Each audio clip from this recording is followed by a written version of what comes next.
What's up everyone, Leicester Fan TV here. I'm Lee Chappy. Give me a follow at Lee_Chappy on Twitter. You can also follow our socials at Leicester Fan TV. Make sure you subscribe to the channel. Hit the like button, help the channel grow as well. Right, I'm about to go live on Lovesport Radio. But before I do, I thought I'd let you know we do have some competitions and freebies. So go hop over to leicesterfantv.com. I think we've got a pink shirt to give away from Pink Vehicle Leasing. So a big shout out to them.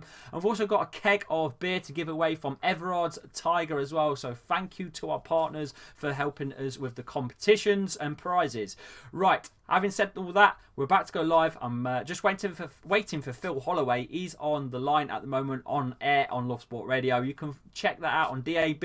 Lovesport Radio's just hit DAB National. They also do have an online website, lovesportradio.com, and an app on the mobiles, obviously, as well. So you can check them out. And I'm pretty sure we're going to be talking all sorts of bits and bobs. Probably be to do with James Maddison's scandal again in the media, because it's slow news week, isn't it? And the predictions as well. So get your predictions in the comments and leave a like button as well. Hit that like button. Leave a like. That'd be great. Right, here we go. I'm ready to go. Love Sport. You are listening to the Leicester City Fan Show on Lovesport Radio with me, Charlie Hawkins. Well, we are halfway through our Foxes takeover. We just heard from the brilliant Phil Holloway from Leicester Fan TV. And guess what? We're making it a domestic double because now we are joined by Lee Chappy, also from Leicester Fan TV. But he is our Leicester Fan Show king, as he always is. He's with us every week. He is our resident Leicester City correspondent. And Lee, I know you just would have heard what Phil said there, but he just mentioned, he said, the listeners, we're getting you on. They need a lot of luck if we're going to listen to you for the second half. Well, I'm on social media all over all sorts of different adverts today that have been filming in London, so you want to be checking that out as well on socials. I'll retweet them later. That's going to get me into trouble because I mentioned on that Jamie Vardy is definitely a better striker than Harry Kane. So I think that's going to trigger some Spurs fans. Well, it certainly is. Anything you say, and you've said that on this show, and you've said about Leicester being in the Champions League, you've triggered a lot of fans, Lee, but one thing I have to give you credit for, you've always passionately backed your team, believed in your team, and stood by them thick and thin, and always known that they can keep climbing the levels and reaching the next step. Yeah, definitely. You've only got to look at where we are, and we're already reaching the next step. The next step is European football. That's definitely the target for the owner. And at the moment, we're setting the right path for that. So it's going to be a tricky game coming up with Wolves. Last few fixtures have been interesting, so there's a lot to talk about. Yeah, there is a team that's flying high in the Premier League themselves. The game will play out on Valentine's Day. Will it be a Valentine's Day massacre or will it be a loving? We'll talk about that in just a minute, Lee. I do want to ask, though, Lee, and get your thoughts on, it's made a lot of media headlines the last few days, rightly or wrongly. James Maddison sort of enjoying himself at pictured clubs, spending his money. Basically, if I'm honestly having a good time, it's always a talking point. It just shows actually how far Leicester have come. I know you're a fan, I know you're biased and you'll support your boys, but what did you make of the sort of storming in a teacup that we're seeing? It's a the scandals about James Maddison it's happened before, hasn't it? I think it was around when he was picked for the England squad. I think it was a casino scandal. Yeah. And now it's something else that it's winter break and he's not chilling. He's spending his money on and lavishing around with models and blah blah blah blah. The thing is, I'm going to ask you, what would you do if you were earning their sort of money? What would you be doing right now, mate? Well, this is it. And that's why I agree with it. I mean, look, we can't say that this is their off time. They are completely off. The club have said they've got a few days to themselves, spend it how they want, and that is up to them, whether I would do that or not. I mean, he's a young guy, he's single, he's enjoying his life. If the club have given permission, then I don't really see the problem. It's up to him how he spends his free time. And really, this is a social media debate, because who said that players weren't doing this 20 years ago, 30 years ago? The only difference, no one knew about it. Exactly, with social media and more eyes on off the field, so to speak. They have got to be careful what they're doing, I suppose. But as long as they're keeping it legal and calm, then you can't really say anything, can you? What can you say? If he plays poor, I know he's going to get a backlash, but that's entirely up to him.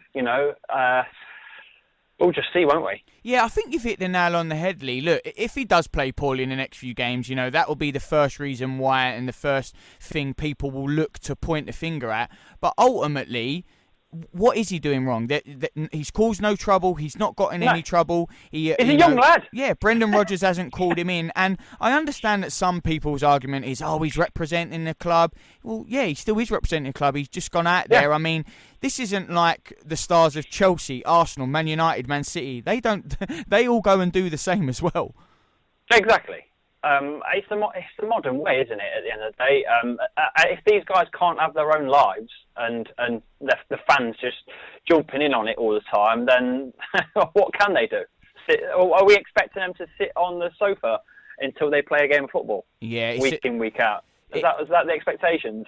Yeah, we're on the same page, Lee. I think the bottom reason is really it's a slow news week, no football games, and the media needs something to talk about, some headlines to write about. One headline also that we are also seeing and talking about, that the Premier League could be turning to this Netflix-style Premflix where, people sign up and all the games are on there, and, obviously it could be big money for the clubs. Yeah. What are you making about that? Yeah, it's the way forward, isn't it? I don't know if it's going to affect I don't know how that will work with the 3 o'clock games, because obviously that's been a thing that in its own right is the 3 o'clock ban on TV fixtures, because it affects the attendances. But to be honest with you, there's still nothing like going to a game. So regardless if this ever came in with the Netflix sort of, footage and coverage, I don't think that's going to affect the attendance of the games, because I would still prefer to go and watch my Leicester City in the ground than watch it on TV. It's just, you don't get the same atmosphere. You don't get the same enjoyment. Yeah. I think it's only a matter of time. We've seen it, the American leagues do it, the NFL, they have a similar type thing. It's sort of the way the world is going now, streaming football managers, you feel that it's coming. Another thing that I want to talk about, through the Leicester City lens, but via the Premier League, it's now the transfer window, the summer one, is going back to its original date, August 31st. As a fan and as someone who often speaks about football, do you agree with this, Lee, and what do you make of it? Because the season's already started. We'll still have that worry over players that we're 3-4 games in here and this player might not be with us next week. That's going back to the old ways. Yeah, there was just a one-off trial last year where it closed the day before the season started. Well, everything's for a trial, and clearly someone didn't like the way that it went. So, I don't know, to be honest with you. It makes it more exciting for media talk, and again, more articles to be made and stuff. If that's how you look at it, it makes more of a talking point off of the field. But I mean, the winter break, for instance, that's just been brought in, hasn't it, to catch up with everyone else's football around the world. So I don't know. I suppose tradition is key, really. Yeah, tradition is key, but is it the right decision? I know certain clubs, certain fans. It's difficult. It's a difficult one, isn't it? It's a difficult one. Let's just, as long as we get some signings. Yeah, well, maybe that brings us to the summer window then, because will Leicester look to add? We've already spoken about that, and I just spoke to Phil with Harvey Barnes and how brilliant he is, and he's certainly getting applaudits, and we know it's Maddison, it's Harvey Barnes, but one player I really want to talk about is Wilfred Ndidi. For you, Lee, where does he rank amongst holding midfielders, not just in the Premier League but in Europe at the moment? Because when he did miss those games when he was injured, that for me was the key miss. Yeah, look, he's compared with N'Golo Kante.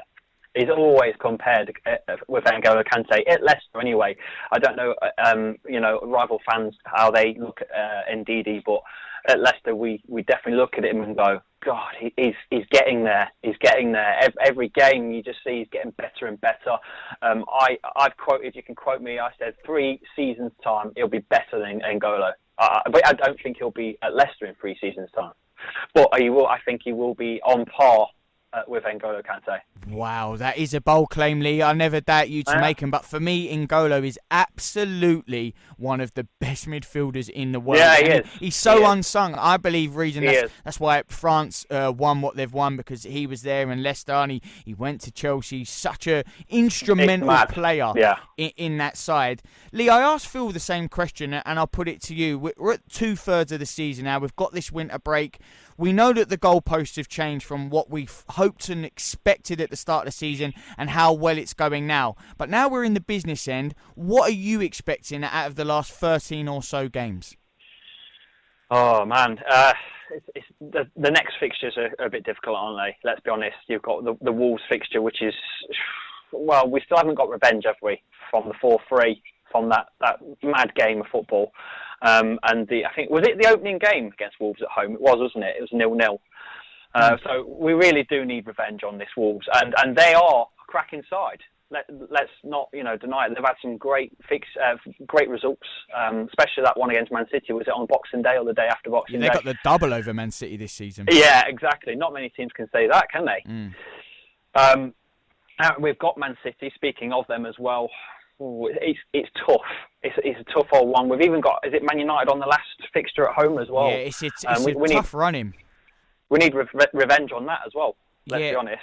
On that Wolves game then, for you, Lee, how will the game play out? What are you hoping? It is a Friday night game on Valentine's Day. What are you making of it, and what's your prediction?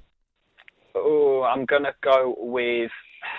It's going to be a chilly, cold, hopefully don't get cancelled, eh? The Storms are coming again, aren't they? Could have another winter break of sorts. Oh, man, the fences are down here, I'll tell you that. I'm going to go with a Leicester revenge because we need that win against them. And I want to see Leicester stay third in the table at least. So I'm going to go with a Leicester away win of 2-1. And I'm going to go with... I'm finally going to get Jamie Vardy to score because he's not had one for quite some time. We've had a break. I think he's going to come back firing on all cylinders. Firing on all cylinders. You're going with 3 points, kicking it off after the winter break and on the Friday night. And Lee, then, for the season, are they getting the Champions League places? Of course, mate. Come on. I wouldn't have it any other way. What a note to end on, Lee. I wish you nothing but the best. It's always brilliant to not only hear from you, but to get your insight and to have you on the show. But also, you can join Lee. You can join Phil. You can join this show. Tweet us at Lovesport Radio or call us 0208 70 20 558. Have your Foxes say every Tuesday, 8 to 8:30 on Lovesport Radio. This is Lovesport.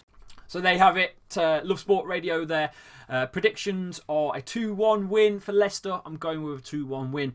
Get your predictions in. Comment down below. Subscribe to the channel and follow us at Leicester Fan TV or visit leicesterfantv.com. We've got some competitions, some prizes to give away, including some pink shirts by Pink Vehicle Leasing. And we've got some competitions from Everard's Tiger as well if you like your beer. See you later on the next video. I'll catch you soon.